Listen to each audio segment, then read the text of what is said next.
सचमुच अनुशासन है? आइए 2 तीमुथियुस एक साथ लगाते हैं। परमेश्वर ने हमें भय की आत्मा नहीं दी है। उन चीजों में से एक चीज है, आपको डरना नहीं चाहिए, वो है प्रलोभन। बहुत से लोग सोचते हैं काश कि मुझे प्रलोभन न होता। आपको प्रलोभन अवश्य होगा।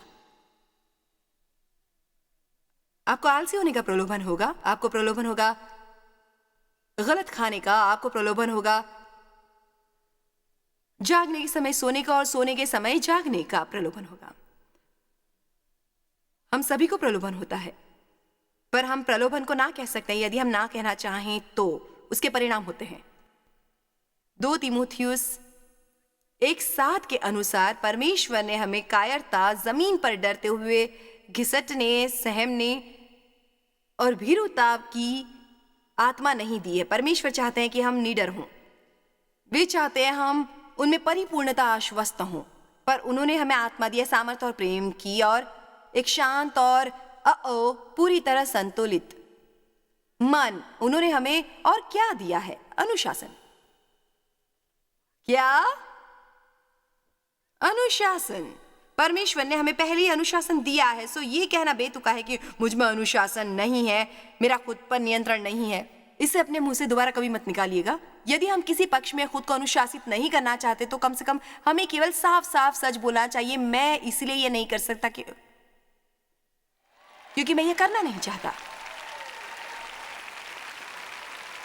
आप सभी तालियां नहीं बजा रहे हैं आपके अनुसार।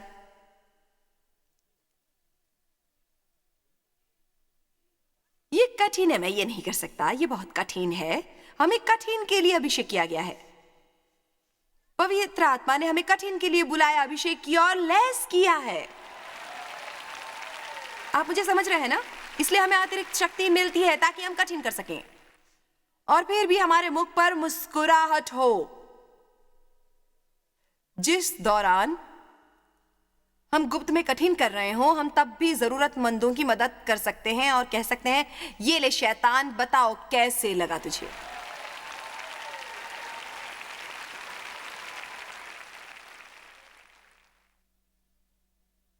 हमें समझना चाहिए कि परमेश्वर की आज्ञा न मानने का फल मिलता है। कई बार हमें पाप के विरुद्ध थोड़े अधिक प्रकार की आवश्यकता होती है।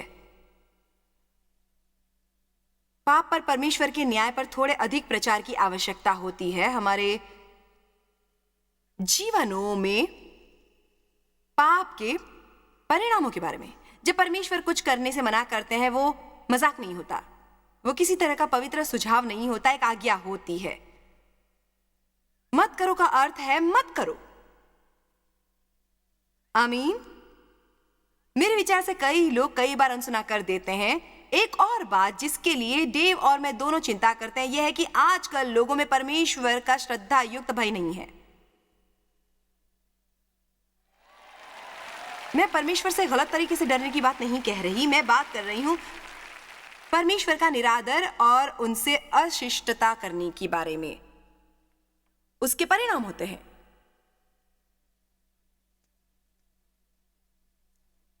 आइए अब देखते हैं रोमियो 6:21। परिणाम।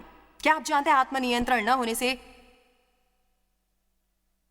जीवन घटिया और समस्याओं से युक्त हो जाता है। रोमियो 6:21। सो जिन बातों से अब तुम लज्जित होते हो, उनसे उस समय तुम क्या फल पाते थे? कुछ नहीं, क्योंकि उनका अंत तो मृत्यु है।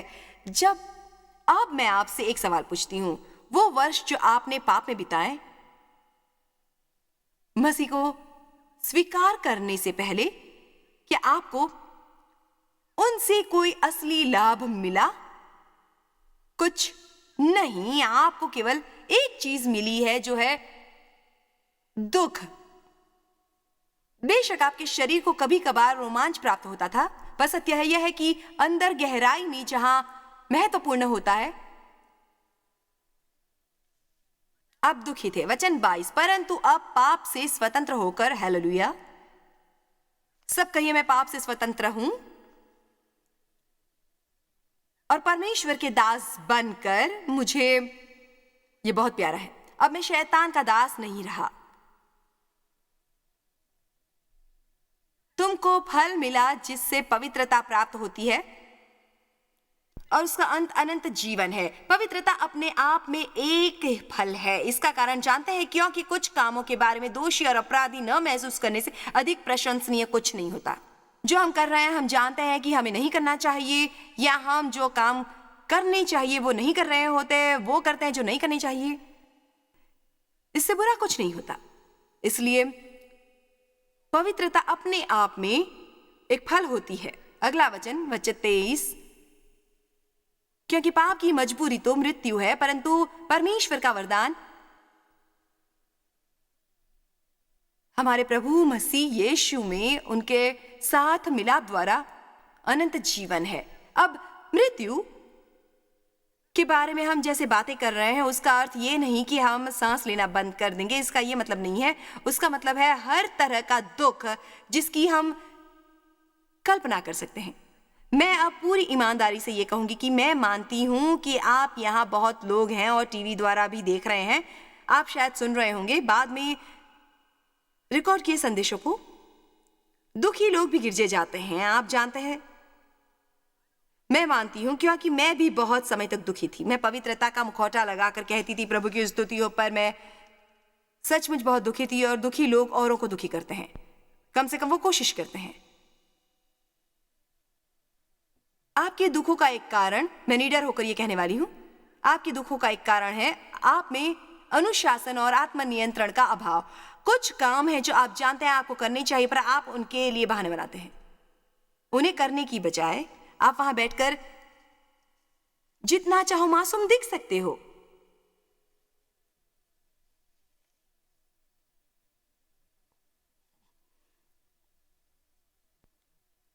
क्या मैं यहां बैठे लोगों को भयभीत कर रही हूं?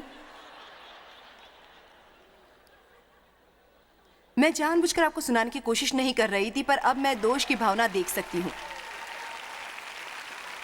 हमें इसे पूरी तरह समझने देना चाहिए। आप में से कुछ दुखी हैं केवल इसलिए कि आपके जीवन में कुछ पक्ष हैं जहां आप ऐसे काम कर रहे हैं जो आपको सचमुच नहीं करने चाहिए। उनमें बदलाव लाना चाहिए।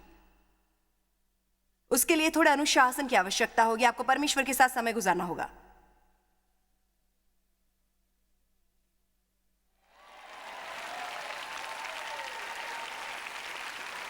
ये बहुत कठिन है। मैं बहुत व्यस्त हूं। किस काम में व्यस्त हो? वो जो आपको दुखी करते हैं।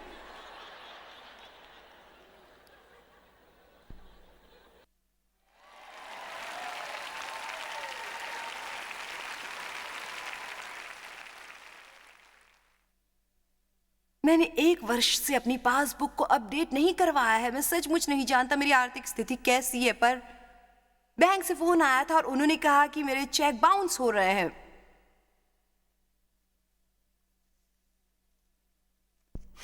मैं आपको किसी विषय पर भी दोष बता सकती हूं। क्या आप अपने घर में कुछ ढूंढ नहीं पाते?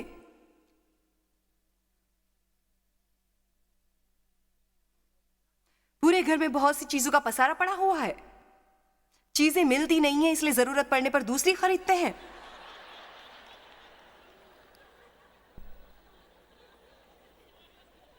आप नहीं चाहते ना मैं ऊपर बालकनी में वहां आऊं?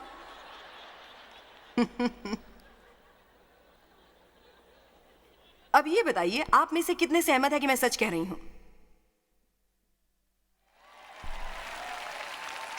मैं केवल आपकी मदद करने की कोशिश कर रही हूं।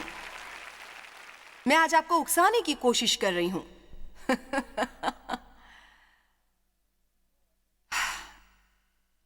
कुछ चीजें होती हैं जिनके बारे में हम कुछ नहीं कर सकते, पर जिनके बारे में हम कुछ कर सकते हैं वो करना चाहिए। मेरी बात याद रखिए, 60%, 70% या शायद उससे अधिक, शायद आपकी समस्याओं में से उससे भी ज्यादा हल हो सकती हैं यदि आप हर दिन आधा घंटा बिताना आरंभ करेंगे। परमेश्वर, मुझे आपकी आवश्यकता है। मैंने प्रवचन सुना है, सभा में गया था, टी शर्ट खरीदी, पर अब भी बुरी हालत में हूं।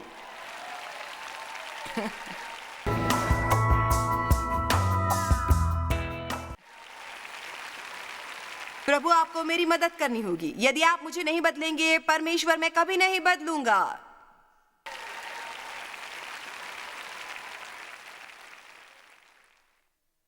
मैं परमेश्वर के साथ समय बिताना चाहती हूँ और परमेश्वर को अपनी समय सारणी में शामिल करने की कोशिश कर रही हूँ।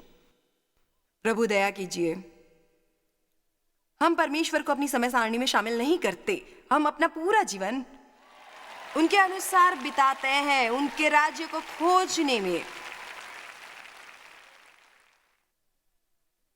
मेरा मतलब है, आप में से कुछ इस वक्त मेरे साथ हैं और जानते हैं मैं क्या कहना चाहती हूँ। आप कह रहे हैं प्रभु की स्तुति हो, पर एक बात याद रखिए, इस वक्त शायद लाखों लोग टीवी प्रोग्राम देख रहे होंगे जो बहुत अच्छे हैं, पर वे इस बारे में बिल्कुल नहीं जानते कि मसीह के द्वारा उनका परमेश्वर के साथ व्यक्तिगत संबंध हो सकता है, कि वे उनकी परिस्थिति, उनकी उपस्थिति में समय बिता सकते हैं।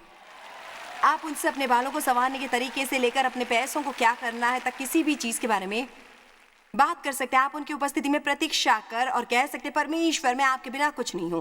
आप अपने जीवन में अविश्वसनीय बदलाव देखेंगे। परमेश्वर केवल ये नहीं चाहते कि हम गिरजे जाएं और धार्मिक बने, हम गिरजे जाना चाहते हैं, पर हम किसी को प्रभावित नहीं करते यदि हम संदेश को बाहर नहीं ले जाते और सीखते नहीं। दुनिया में जहां वो सचमुच प्रभाव डाल सकता है, दुनिया के लिए जरूरी है कि वे गिरजे को देखे पूर्ण जागरूक और अति उत्साही, समर्पित, जिम्मेदार और संतुलित अनुशासन और आत्मनियंत्रण के साथ।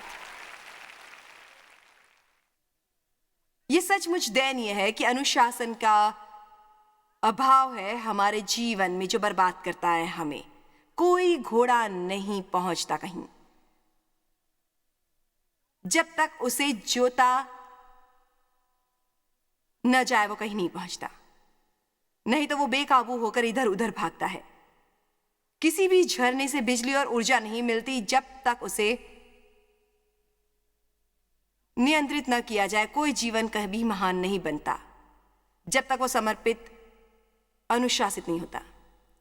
मैंने वर्षों से यह सीखा है। मैं अपना 80% समय अपनी 2 विशेष योग्यताओं में लगाती हूं, क्योंकि आप सब कुछ करने पर कुछ भी अच्छा नहीं करते।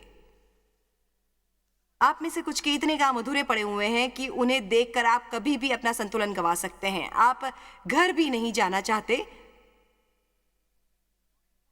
आप अपने सभी अधूरे कामों को नहीं देखना चाहते, इसलिए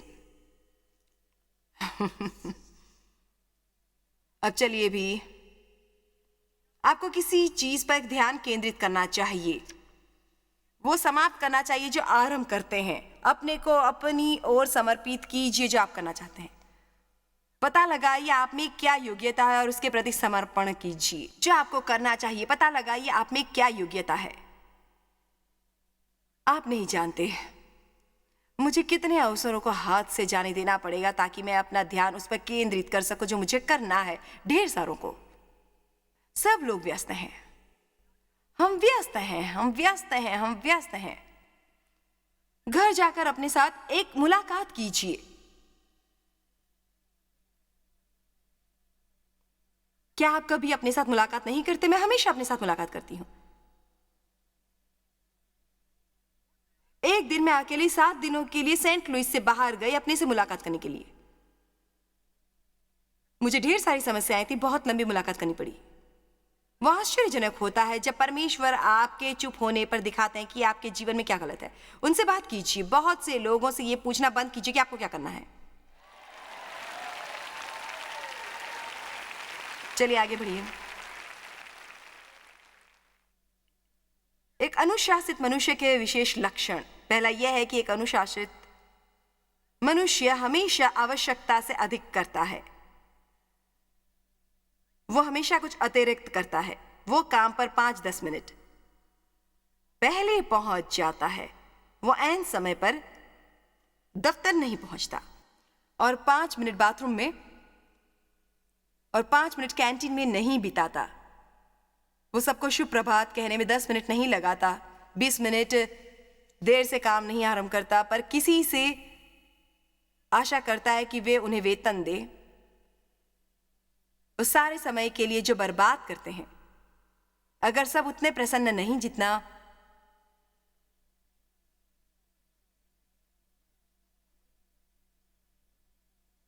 जितना आपको होना चाहिए, पर मैं समझती हूं हमें दोष पता चलता है। अब यदि मुझे ये करना हो तो मुझे घर से जल्दी निकलना होगा, जिसका मतलब ये होगा कि मुझे जल्दी सोना होगा और सुबह जल्दी जागना होगा। ये सचमुच बहुत कठिन है। कोई भी व्यक्ति जो आज यहाँ परमेश्वर के साथ वादा करेगा कि वो जितना संभव हो श्रेष्ठ मनुष्य बनेंगे, मेरी उन्हें चुनौती है कि आप अब से 1 वर्ष बाद लौट कर आइए और मुझे बताने की कोशिश कीजिए कि आपका जीवन वैसा ही है, क्योंकि वे सच नहीं होगा। वो पूर्णतः बदल और बहुत सुधर गया होगा। हमारी समस्या है साधारण योग्यता। मत्ती 25:10, कंवारी का 5 मूर्ख 5 बुद्धिमान, वो सभी प्रतीक्षा कर रही थी दूल्हे के आने की, जो हमारे मसीहों के लौटने की प्रतीक्षा करने के समान है। वे 5 जो मूर्ख थीं, उन्होंने कुछ अतिरिक्त नहीं किया था। वे 5 जो बुद्धिमान थी, उनके पास न केवल अपनी मशाले जलाने के लिए पर्याप्त तेल था, बल्कि उनके पास अतिरिक्त तेल था। तब क्या हुआ? जब दूल्हे को देर हुई और आने में उनकी आशा से अधिक समय लगा, तब 5 मूर्खों की मशालें बुझ गईं। मैं आपसे कुछ कहूं, यदि आप परमेश्वर के साथ पर्याप्त समय नहीं बिताएंगे, आपकी मशालें बुझ जाएंगी, आपका तेल समाप्त हो जाएगा। तेल पवित्र आत्मा के प्रतीकों में से एक है। हम नहीं चाहते हमारा तेल समाप्त हो जाए। उनके साथ वही हुआ जो लोगों के साथ होता है। वे 5 मूर्ख जिनकी मशालें बुझ गई थी, 5 बुद्धिमानों के पास गई और उनसे कहा, हमें अपना थोड़ा तेल दो।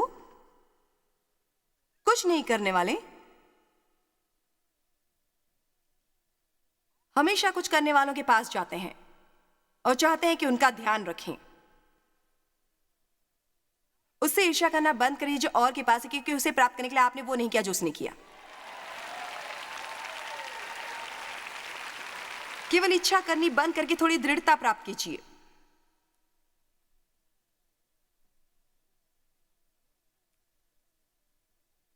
काश मेरा घर आपके घर जितना साफ होता,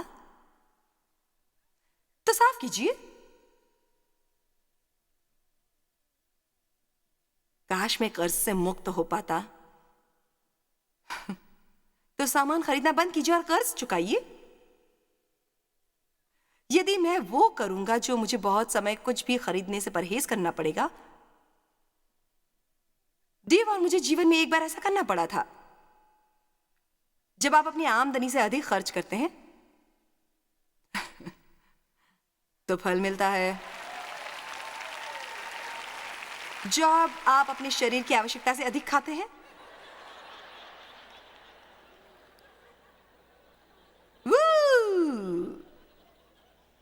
आप सोच रहे हैं क्या इनका प्रचार समाप्त होने वाला है?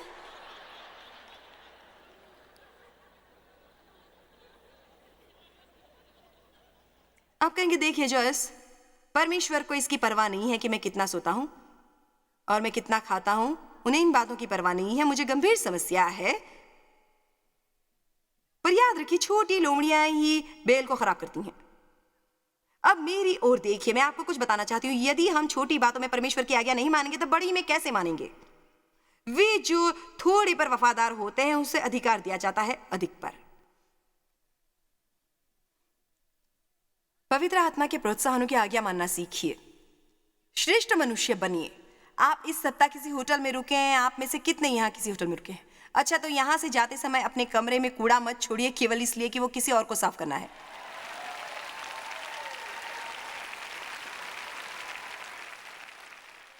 मैं ये नहीं कह रही कि आपको बिस्तर बिछाना चाहिए, सारे कूड़ेदान खाली करने चाहिए, चादरें धोनी चाहिए, पर वहां गंदगी मत फैलाइए। हर बार जब हम होटलों में से निकलते हैं, और हम अक्सर होटलों में होते हैं, हम वहां की बत्ती बंद करते हैं। क्यों? क्योंकि मुझे महसूस होता है कि यदि मैं उस होटल की मालिक और मैनेजर होती तो मुझे यह अच्छा लगता। सो हमें यह करना चाहिए, दूसरों के साथ वैसा करना जैसा हम चाहते हैं हमारे साथ करें। छोटी छोटी बातें।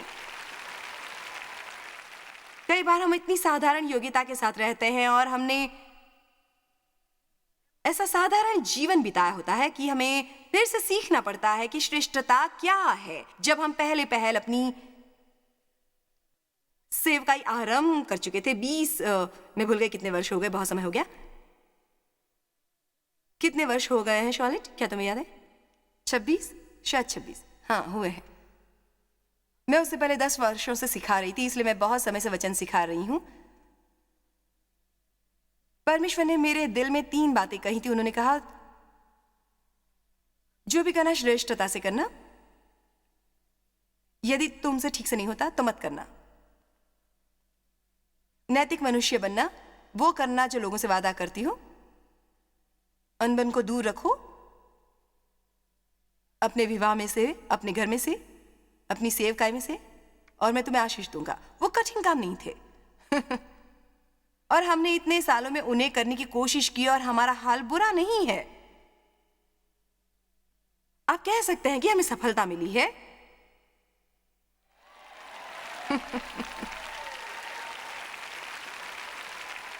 श्रेष्ठ बनो जब आप खरीदारी करने जाते हैं और आप किसी हैंगर से टकराते हैं, कपड़े नीचे गिर जाते हैं, क्या आप उन्हें वहीं छोड़ देते हैं? उन्हें उठाकर दोबारा टांग देते हैं? क्या आप आवश्यकता से अधिक करते हैं और जमीन पर ऐसा कुछ गिरा देखते हैं जो किसी और ने गिराया और उसे उठाकर टांग देते हैं? क्या आप अपने सामान को, ठेलों को वहां अंदर ही छोड़ देते हैं? आप में कितने ऐसे हैं जो ऐसा करते हैं? कितने ऐसा करते हैं? अब आप जो है सम्मा की सुनिए, ठीक है? क्या आप जानते हैं, मुझे सामान के ठेले को उसके स्थान पर छोड़ने की परमेश्वर की आज्ञा मानने में 2 वर्ष लगे। 2 वर्ष तक मैं बहाने बनाती रही, बहुत ठंड है, बहुत गर्मी है, मैं जल्दी में हूं, क्या करूं।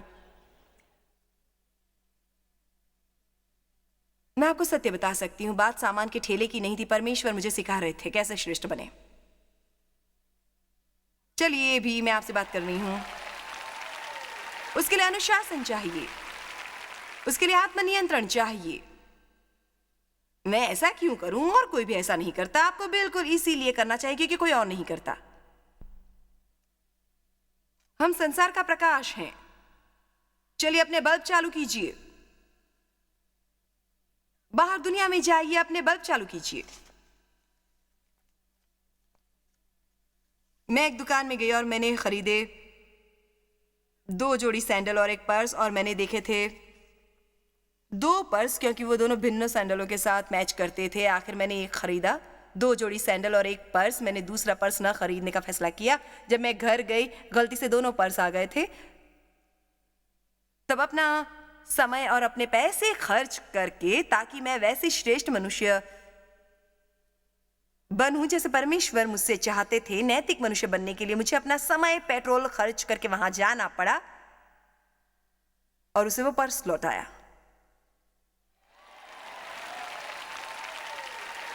पर क्या होता है, हर बार हमारे वो करने से जो सही होता है, परमेश्वर हमें फल देते हैं। क्या आपको पता है लोग कितने वंचित रह जाते हैं, क्या त्याग देते हैं, और उनके जीवन में जो दुख आते हैं वो उन सब छोटी छोटी बातों के कारण। आप में से कितने कुछ ऐसी छोटी बातों के कारण दुखी हो जाते हैं? अंत में मैं ये कहना चाहती हूं, एक अनुशासित मनुष्य न केवल अपने को ना कहना सीखता है, वो अन्य लोगों को ना कहना सिखाता है। आवश्यकता होने पर आप में से कुछ दूसरे लोगों को अपने को पागल बनाने दे रहे हैं। आपको बहुत तनाव है और आप पर बहुत बोझ है क्योंकि आपने स्वयं को लोगों को रिझाने, प्रसन्न करने वाला बनाया है, और आप सोचते हैं कि आपको सब कुछ करना चाहिए जो लोग आपसे करवाना चाहते हैं ताकि वो अच्छे रहें। पर इस दौरान आप टूट रहे होते हैं। वहां बालकनी में, मैं बताती हूं, ध्यान देना, पर यहां नीचे बैठे भी ग्रहण करें। अन्य लोगों को अपना जीवन चलाने देने पर आपका जीवन कभी संतुलित नहीं होगा।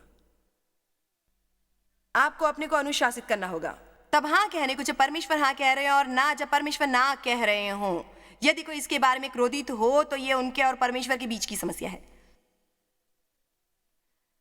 आपको एक जीवन जीना है, आप में शक्ति है, आप में योग्यता है, आप में सृजनात्मकता है। अब आपको आवश्यकता है उसे उस दिशा में मोड़ने की जहाँ परमेश्वर आपको उसे मोड़ने को कहते हैं, ताकि आप वो सब बन सके जो परमेश्वर चाहते हैं आप बने। कितने हैं जो सोचते हैं घर जाने पर ये काम करना है? अच्छा, तो सब खड़े हो जाइए। हम सभी को अपने जीवनों में संतुलित रहने की आवश्यकता है। संतुलन बहुत महत्वपूर्ण है। उसका अर्थ है हर काम पर्याप्त मात्रा में करना और कुछ भी बहुत अधिक न करना।